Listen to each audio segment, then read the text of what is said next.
যদি সাংবিধানিক সরকার বলেন right or wrong, absolutely Sheikh Hasina ছিল সাংবিধানিক সরকার। আজকের যে সরকার নির্বাচিত কিন্তু অসাংবিধানিক, কারণ সংবিধানের ভিতরে নাই, সংবিধান মোতাবেক আমরা আসেন নাই নির্বাচনে, সংবিধান তো নাই, সংস্কার পরিষদের কথা থাকবে কেন?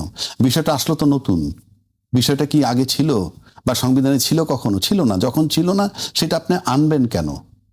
সংবিধানে তো গণভোটও ছিল না, সেই গণভোটের কথা তো আপনারাই বলেছেন, আপনারাই উদ্যোক্তা, এবং আপনারা বলছেন গণভোট এবং দুইটা সংসদ নির্বাচন একই দিনে হবে, আপনাদের বক্তব্য। সেই মোতাবেক রাষ্ট্র চলেছে এবং নির্বাচনের পূর্বে বিএনপির চেয়ারম্যান সাহেব সরাসরি বলেছেন ধানের শেষে যেভাবে ভোট দিবেন একই কায়দায় গণভোটের হাতে ভোট দিবেন। তারপরে আপনি এখন যদি বলেন সংবিধান নো চলবে না, কেন চলবে না সেটাও বলছি। আপনি একবার যেটা মেনে নিবেন সেখান থেকে ফেরত আসতে পারবেন না, তো জনগণের জাজমেন্ট। 123 অনুচ্ছেদ মোতাবেক, সংবিধানের 123 অনুচ্ছেদ মোতাবেক সংসদ ভেঙে যাওয়ার পর 90 দিনের মধ্যে আপনি নির্বাচন দিবেন। সেই নির্বাচন 90 দিনের মধ্যে হয়েছে? হয় নাই তো। তারপরে নির্বাচন বলা আছে এরপরে যখন মন চায় তখন করবেন।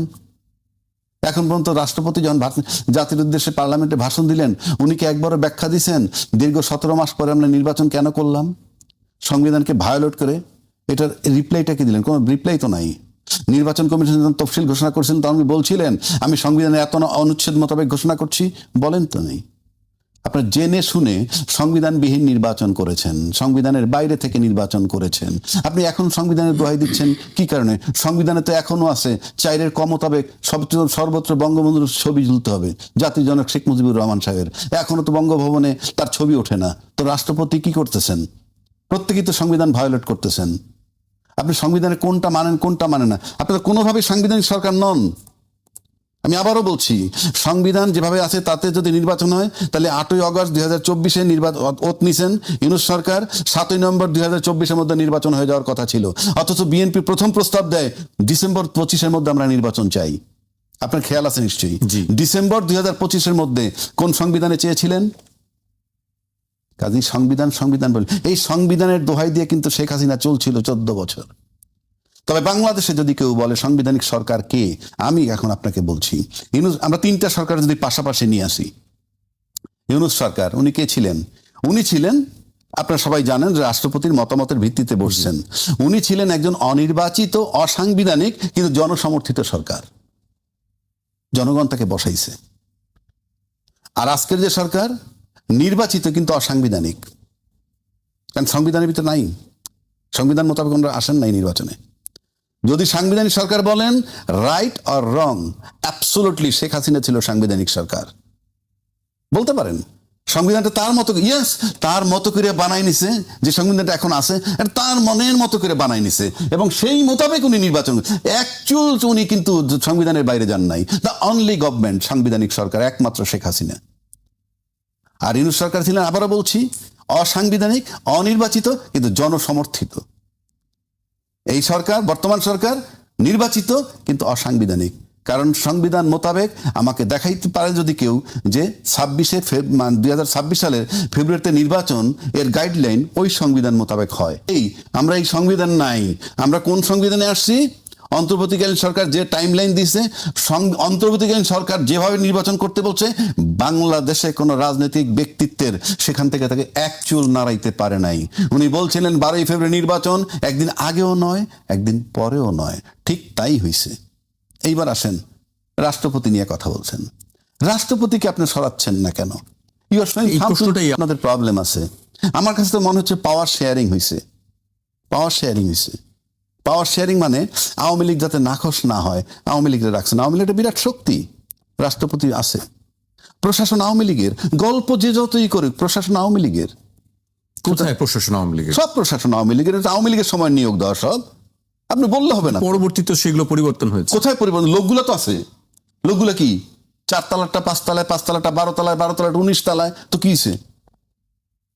প্রশাসন তো তাদের এবং রাষ্ট্রপতি তাদের। এটা আমার কাছে স্রেফ মনে হয় পাওয়ার শেয়ারিং।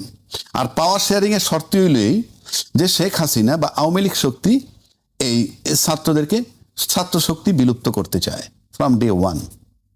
আমি মিডিয়াতেও দেখেছি। পাওয়ার শেয়ারিং এর আসলে উদ্দেশ্য, আমি তো পাওয়ার শেয়ারিং দেখতেছি তো রে ভাই। আমি বিএনপি ইলেক্টেড হওয়ার পর, সে ইলেক্টেড হওয়ার পর তো তার দলের রাষ্ট্রপতি আছে। তাতে বিএনপির লাভ কি? লাভ লোকসান পরে, আপনি তো সব দলীয় করতেছেন। অলরেডি 11 জন প্রশাসক নিয়োগ দিছেন নির্বাচন ছাড়া। তারা তো কোনো প্রজাতন্ত্রের কর্মকর্তারা দেন নাই, তারা সব দলীয় লোককে দিছেন। তারপরে সব জায়গায় আপনি গণতান্ত্রিক সরকার হয়ে যখন অগণতান্ত্রিক কথা বলে, অগণতান্ত্রিক পদ্ধতিতে নিজের লোকরে আপনি সেট করতেছেন প্রশাসনে, এটা তো আপনি তো নিজের লোককে কিভাবে সেট করেন? আপনি তো এই সব নির্বাচন হইলে এই সমস্ত প্রশাসক যাদেরকে নিয়োগ দিতেছেন তারা তো মেয়রের ভূমিকাই কাজ করবে। তার নির্বাচন হইলে যে আপনি 100% বিজয় লাভ করবেন গ্যারান্টি কি? তাহলে আপনি কিভাবে বসাচ্ছেন তাদেরকে? 100% আপনার লোকরে আপনি কিভাবে বসাচ্ছেন? 2 নম্বর আসেন, এই যে সংবিধানের কথা বলতেছে যে আগে সংবিধানে আমরা আলোচনা করব, সংবিধানের ভিতরে ঢুকাবো গণপরিষদের বিষয়টা, যদি ঢুকাইতে পারি তারপরে আমরা এই তা আপনি পরে আইন করে পিছনের জিনিস ঢুকাবেন কেমনে? আপনি আইন করবেন আজকে গণপরিষদ সংস্কার কমিটি হতে পারে, আমি সংবিধানে ঢুকাইলাম কোনো কারণে, তারপরে পিছের রেজাল্টটা ঢুকাবেন কেমনে এটার ভিতরে? আইন করবেন পরে আর ইয়েটা আনবেন আগে, বা পিছেরটা টাইনে আনবেন সামনে, এগুলো হয় না। এগুলো হলো আপনি বলতেছেন আর কি, যে এটা হলো কিলিং অফ টাইম। আমার কাছে মনে হয় তারা অনেকটা, আমার কাছে যেটা মনে হয় যে তারা বোধহয় অনেকটা কিং কর্তব্য বিমূঢ়। ঠিক ওই যে জুলাই আন্দোলন যখন হয়েছিল তখন ছাত্ররা যেরকম ভাবছিল যে শেখ হাসিনাকে অপসারণটাই জরুরি, তার পরবর্তী কার্যক্রমটা কি হবে এই হোমওয়ার্ক বোধহয় তাদের ছিল না। একইভাবে আমার কাছে মনে হয় যে বিএনপিও যে নির্বাচনটা নিয়ে কথাবার্তা বলছে দীর্ঘদিন, শুধু একটাই স্বপ্ন ছিল, খালি নির্বাচন। কিন্তু নির্বাচনের টেক ওভার করার পর কিভাবে পরিস্থিতি টেকেল করবে আমার কাছে মনে হয় এই হোমওয়ার্কটা ছিল না। কেননা তারা সন্ধিয়ান ছিল ইউনূস সরকার নির্বাচন দেয় কি দেয় না, তাই নির্বাচন নিয়ে টেনশনে ছিল, নির্বাচন হওয়াটাই জরুরি। আর যদি স্মুথলি তার উপরে আস্থা রাখতো ইউনূসের উপরে যে হ্যাঁ ওই তারিখে নির্বাচন হবে কোনো সন্দেহ নাই, তাহলে তারা হোমওয়ার্কটা করতে পারতো। এবং এখানে তাদের একটা বিরাট ঘাটতি আমার কাছে মনে হয়, যার জন্য তারা কোনোভাবেই কিছু মিলাইতে পারতেছে না। আপনি আইনমন্ত্রীর কোনো অস্তিত্ব নাই, পার্লামেন্টারি অ্যাফেয়ার্স মেইন ম্যান হবে আইনমন্ত্রী, তারপর আপনার সাংবিধানিক ব্যাখ্যা মেইন ম্যান হবে আইনমন্ত্রী। আমরা কিন্তু এখানে যেভাবে দেখা উচিত বা যেভাবে পাওয়া উচিত, আপনি বলতে পারেন সে অযোগ্য, উনি অত্যন্ত, আমি বললামই তো, সে আইনের ছাত্র, অনেক ভালো বোঝেন, কিন্তু প্রশ্ন হচ্ছে বিষয়টা জানি কেমন মনে হয় যে কোথাও কি কোনো ঘাটতি বা তাদের ভিতরে কি সমন্বয়হীনতা আছে কিনা, এটা আমার কাছে মনে হয়। এবং এটার লক্ষণ যে খুব ভালো তা আমি বলছি না। আরেকটা কথা আমরা বলি, আমি জানি না পরের ফেসে কি বলবো, আমি বলি সময় কম দিয়েন। বিষয়টা হচ্ছে আমরা একটা কথা বলতেছি বারবার যে আমরা এখানে এই গণপরিষদ হবে কিনা, গণভোট হবে কিনা, নানান আলাপ করি, কিন্তু আপনি একটা জিনিস লক্ষ্য করে দেখছেন, চিফ প্রসিকিউটর বদলাই ফেলাইলাম, কিন্তু আমাদের এখানে এই যে নখের কালি শুকানোর আগে কিন্তু তারা বলছেন যে ভোটের কালি শুকানোর আগে তাদের নির্বাচনী প্রতিশ্রুতি বাস্তবায়ন করতেছে। ওনাদের তো নির্বাচনী প্রতিশ্রুতি আরো একটা ছিল, ওনারা বলতেন কি যে বিচার একটা চলমান প্রক্রিয়া। কিন্তু আমরা আজকে পর্যন্ত তো এই ক্ষমতায় আসার পর একটা বার কি আমরা উচ্চারণ করতে শুনছি তাদের কাছে যে 57 জন বিডিআর হত্যা হয়েছে, তারা যে ফ্যামিলি কার্ড দিতেছে, ভালো উদ্যোগ, তারপরে কৃষি কার্ড দেন, ভালো উদ্যোগ, ধর্মীয় ইমাম মুসলমান মুয়াজ্জিনদেরকে দিন, সব ভালো উদ্যোগ, কিন্তু পাশাপাশি স্বৈরাচার যাতে তৈরি না হয়, এরা কিন্তু কথায় কথায় একটু স্বৈরাচারের বিরুদ্ধে কথা বলে, ফেসিজম, আমার কাছে মনে একটু না